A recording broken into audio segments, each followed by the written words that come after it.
ഉൽപ്പത്തി പുസ്തകം 1-ാം അധ്യായം 1 മുതൽ 31 വരെയുള്ള വാക്യങ്ങൾ. ദൈവം പ്രപഞ്ചത്തെ സൃഷ്ടിക്കുന്നു. ആദിയിൽ ദൈവം ആകാശവും ഭൂമിയും സൃഷ്ടിച്ചു. ഭൂമി രൂപരഹിതവും ശൂന്യവുമായിരുന്നു. ആഴത്തിനു മുകളിൽ അന്ധകാരം വ്യാപിച്ചിരുന്നു. ദൈവത്തിന്റെ ചൈതന്യം വെള്ളത്തിനുമീതെ ചലിച്ചുകൊണ്ടിരുന്നു. ദൈവം അരുളി ചെയ്തു, വെളിച്ചം ഉണ്ടാകട്ടെ. വെളിച്ചം ഉണ്ടായി. വെളിച്ചം നല്ലതെന്ന് ദൈവം കണ്ടു. അവിടുന്ന് വെളിച്ചത്തെ ഇരുളിൽ നിന്ന് വേർതിരിച്ചു. വെളിച്ചത്തിന് പകലെന്നും ഇരുളിന് രാത്രിയെന്നും പേരിട്ടു. സന്ധ്യയായി പ്രഭാതമായി 1-ാം ദിവസം. ദൈവം വീണ്ടും അരുളി ചെയ്തു, ജലമധ്യത്തിൽ ഒരു വിതാനം ഉണ്ടാകട്ടെ. അത് ജലത്തെ 2ആയി തിരിക്കട്ടെ. ദൈവം വിതാനമുണ്ടാക്കുകയും അതിന് താഴെയുള്ള ജലത്തെ മുകളിലുള്ള ജലത്തിൽ നിന്ന് വേർതിരിക്കുകയും ചെയ്തു. അപ്രകാരം സംഭവിച്ചു. വിതാനത്തിന് അവിടുന്ന് ആകാശമെന്ന് പേരിട്ടു. സന്ധ്യയായി പ്രഭാതമായി 2-ാം ദിവസം. ദൈവം വീണ്ടും അരുളി ചെയ്തു, ആകാശത്തിനു കീഴിലുള്ള വെള്ളമെല്ലാം ഒരിടത്ത് ഒരുമിച്ച് കൂടട്ടെ. കര പ്രത്യക്ഷപ്പെടട്ടെ. അങ്ങനെ സംഭവിച്ചു. കരയ്ക്ക് ഭൂമിയെന്നും ഒരുമിച്ച് കൂടിയ ജലത്തിന് കടലെന്നും ദൈവം പേരിട്ടു.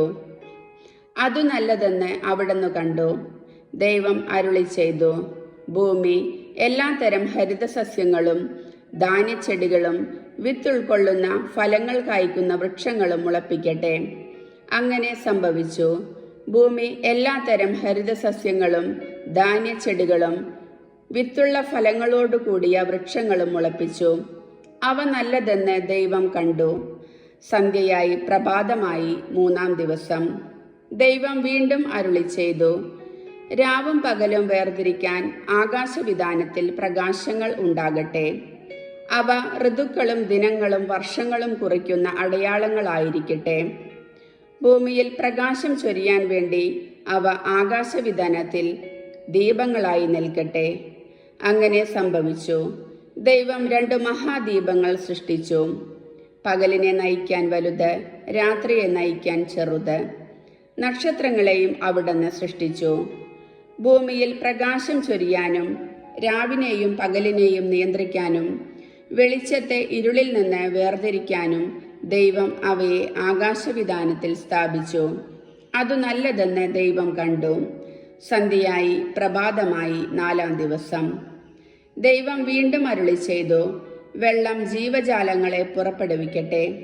പക്ഷികൾ ഭൂമിക്ക് മീതെ ആകാശവിതാനത്തിൽ പറക്കട്ടെ. അങ്ങനെ ദൈവം ഭീമാകാരങ്ങളായ ജലജന്തുക്കളെയും കടലിൽ പറ്റം ചേർന്നു ചരിക്കുന്ന സകലവിധ ജീവികളെയും എല്ലാത്തരം പക്ഷികളെയും സൃഷ്ടിച്ചു. അവ നല്ലതെന്ന് അവിടുന്ന് കണ്ടു. ദൈവം അവയെ ഇങ്ങനെ അനുഗ്രഹിച്ചു, സമൃദ്ധമായി പെരുകി കടലിൽ നിറയുവിൻ. പക്ഷികൾ ഭൂമിയിൽ പെരുകട്ടെ. സന്ധ്യയായി പ്രഭാതമായി 5-ാം ദിവസം. ദൈവം വീണ്ടും അരുളി ചെയ്തു, ഭൂമി എല്ലാത്തരം ജീവജാലങ്ങളെയും കന്നുകാലികൾ, ഇഴജന്തുക്കൾ, കാട്ടുമൃഗങ്ങൾ എന്നിവയെ പുറപ്പെടുവിക്കട്ടെ. അങ്ങനെ സംഭവിച്ചു. അങ്ങനെ ദൈവം എല്ലാ ഇനം കാട്ടുമൃഗങ്ങളെയും കന്നുകാലികളെയും ഇഴജന്തുക്കളെയും സൃഷ്ടിച്ചു. അവ നല്ലതെന്ന് അവിടുന്ന് കണ്ടു. ദൈവം വീണ്ടും അരുളി ചെയ്തു, നമുക്ക് നമ്മുടെ ഛായയിലും സാദൃശ്യത്തിലും മനുഷ്യനെ സൃഷ്ടിക്കാം. അവർക്ക് കടലിലെ മത്സ്യങ്ങളുടെയും ആകാശത്തിലെ പറവകളുടെയും നാൽക്കാലികളുടെയും ഭൂമി മുഴുവന്റെയും ഭൂമിയിൽ ഇഴയുന്ന സർവ്വജീവികളുടെയും മേൽ ആധിപത്യം ഉണ്ടായിരിക്കട്ടെ. അങ്ങനെ ദൈവം തന്റെ ഛായയിൽ മനുഷ്യനെ സൃഷ്ടിച്ചു.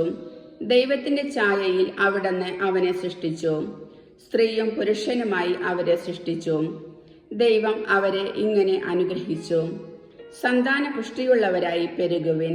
ഭൂമിയിൽ നിറഞ്ഞ് അതിനെ കീഴടക്കുവിൻ. കടലിലെ മത്സ്യങ്ങളുടെയും ആകാശത്തിലെ പറവകളുടെയും ഭൂമിയിൽ ചരിക്കുന്ന സകല ജീവികളുടെയും മേൽ നിങ്ങൾക്ക് ആധിപത്യം ഉണ്ടായിരിക്കട്ടെ. ദൈവം അരുളി ചെയ്തു, ഭൂമുഖത്തുള്ള ധാന്യം വിളയുന്ന എല്ലാ ചെടികളും വിത്തുൾക്കൊള്ളുന്ന പഴങ്ങൾ കായ്ക്കുന്ന എല്ലാ വൃക്ഷങ്ങളും ഞാൻ നിങ്ങൾക്ക് ഭക്ഷണത്തിനായി തരുന്നു. ഭൂമിയിലെ മൃഗങ്ങൾക്കും ആകാശത്തിലെ എല്ലാ പറവകൾക്കും ഇഴജന്തുക്കൾക്കും ജീവശ്വാസമുള്ള സകലതിനും ആഹാരമായി ഹരിതസസ്യങ്ങൾ ഞാൻ നൽകിയിരിക്കുന്നു. അങ്ങനെ സംഭവിച്ചു. താൻ സൃഷ്ടിച്ചതെല്ലാം വളരെ നന്നായിരിക്കുന്നുവെന്ന് ദൈവം കണ്ടു. സന്ധ്യയായി, പ്രഭാതമായി, 6-ാം ദിവസം. കർത്താവിൻ്റെ വചനം.